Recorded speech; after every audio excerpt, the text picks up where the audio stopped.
They say as things change, some things remain the same, and the return of the spring cleaning budget cuts have returned. TKO has released 22 to 23 superstars, including the Wyatt Sicks. Like, that team is completely gone. We're going to go through this video and look at the list of names that have been released from WWE and how it impacts today's storylines. Top of this list, we see Aleister Black and Zelina Vega. This one came as a big shock to me because Aleister Black was featured as a upper mid card, and he was supposed to be the man that Randy Orton was talking to. He was the one who was supposed to get into his head. As we've been noticing on TV, before Karrion Kross and Scarlett got released, Aleister Black and Zelina took over that role of being in people's heads and predicting things. Before the Pat McAfee angle got introduced, that was his role. That's what he would have been doing at WrestleMania, and they completely gutted him.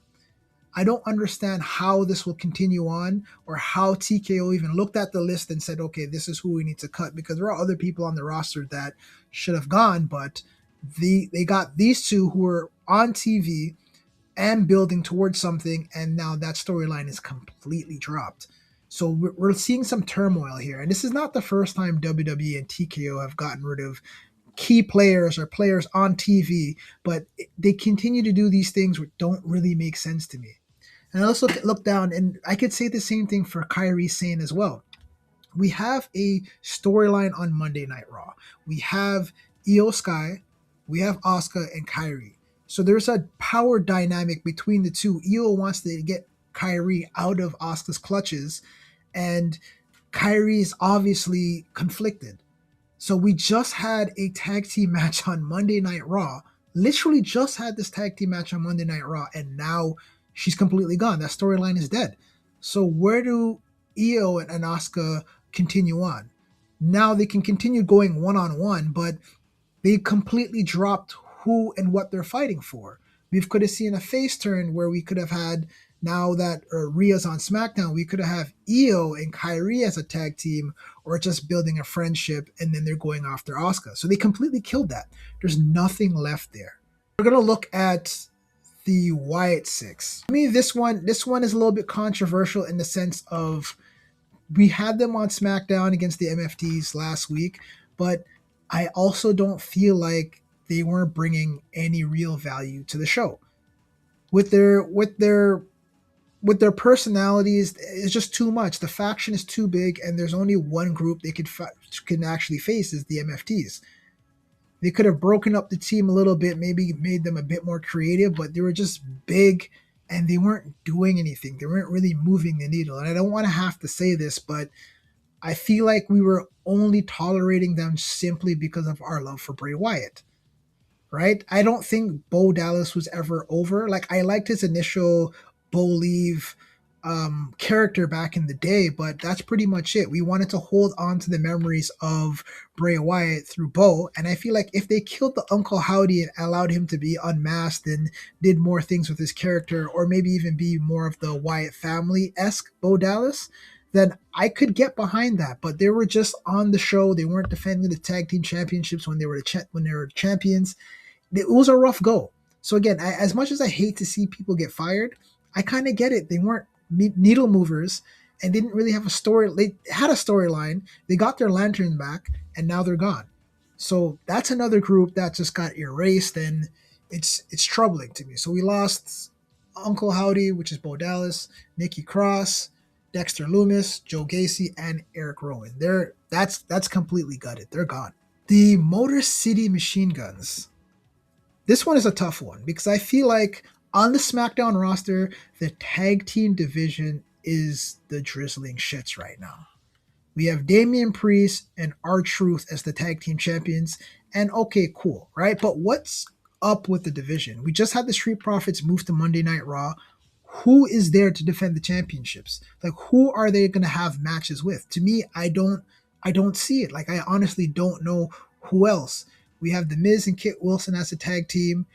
They just beat the MFTs, which, again, the MFTs, they're holding main event slots, but they're not really doing anything. It's like Solo is not a successful leader, but they just beat them. And what other tag team is there? I haven't seen Angel and Berto in quite some time. And speaking of them, we have Santos Escobar, who was previous their leader, and he's gone. He was supposed to be doing some stuff in AAA, but how does their leader Santos Escobar go? But Angel and Berto, who don't get a lot of TV time, stay on the roster while he gets released. They just had a squash match against Royce Keys, and that's essentially it. So I don't understand the progression of how these people are being chosen to be released and in the fashion they were. Paulo Cruz. So it's ironic because this guy has actually gotten past so many different releases in the past. And again, it was shocking to see his name, but he wasn't really doing anything. And in the last, I would say the last few months, I would see him on TV get involved in angles, but he wasn't really doing anything. So I kind of understand what's going on with the release, but it's been very tough to sit down and see this list. This is an extensive list. Another one that actually kind of threw me was Zoe Starks. Zoe Starks was on the injured reserve list. And if you remember, she did that diving springboard drop kick, and then she just blew out her leg. I think it was her quad or ACL. I'd have to double check. I'll have the clip here, but Zoe went for that missile drop kick, and I believe Zoe may. How do you release someone who's on the injured reserve? And I'm hearing that she was clear to come back, or she was getting closer to coming back. Getting released, especially going through an injury that could be career-ending, is completely devastating, man. Like that, I don't know what order of operations were found when these releases were coming down. And then Alba Fire. So this one to me is more aesthetic than anything. I always said that Chelsea Green was the main attraction when it came down to her faction. She had the secret Hervis, but Alba Fire was just a bag. She's just an accessory. She wasn't really doing much. She wasn't really winning matches. She just was there to help Chelsea feel more important. But what does that do for Chelsea's character? I know she's injured now, but when she gets back, what does she change her gimmick to? So we always have this in limbo scenario when people get released and they get brought back and then they get released again. I don't know if that's the situation, but there are some pieces that they've sit down and they've completely gutted from the team.